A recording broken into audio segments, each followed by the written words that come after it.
Hello viewers, আজ আমরা জেনে নিব যে বলিউডের যে ছবিগুলো কোনো দিনও মুক্তি পাবে না সেই ছবিগুলো শুটিং সম্পর্কে জেনে নেব। চলো বন্ধুরা, দেরি না করে জেনে নিই। শুটিং তো হয় অনেক ছবি, কিন্তু সব ছবি মুক্তির আলো দেখে কি? অনেক সময় নানা রকম আইনি জটে আটকে বা আর্থিক সমস্যায় পড়ে মুক্তি পায় না বহু ছবি। অনেক সময় দেখা যায় শুটিং শেষ হওয়ার বহু বছর পর হয়তো মুক্তি পায় কোনো ছবি। অনেক ছবির ভাগ্যে সেটুকু জোটে না। এই তালিকায় রয়েছেন বলিউডের সুপারস্টাররাও। গ্যালারিতে রইল এমনই কিছু ছবির খোঁজ। দেবা।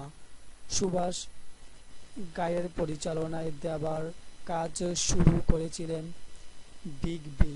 খুব বড় করে সেই ছবির মহরত হয়েছিল, কিন্তু শেষ পর্যন্ত কোনো এক অজ্ঞাত কারণে মুক্তি পায়নি সেই ছবি। 10।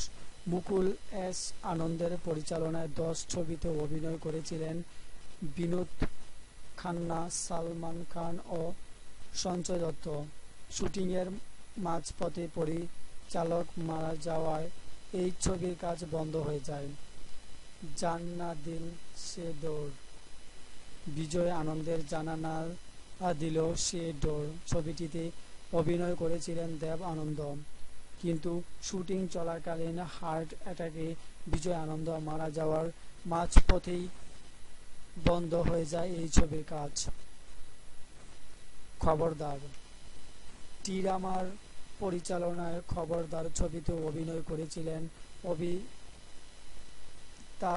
বচ্চন ও কমল হাসান, কিন্তু এই ছবিটিও মুক্তি পায়নি। Ladies only.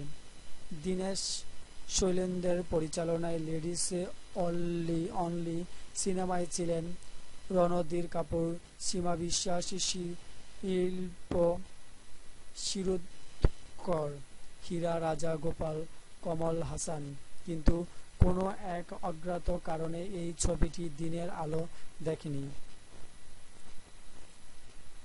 হ্যাঁ বন্ধুরা, আরেকটা ছিল টাইম মেশিন। শেখর কাপুর, আমির খান, রেখা, রাবিনা, ডোনাল্ড এবং নাসিরুদ্দিন শাহ ছিল এই ছবিতে।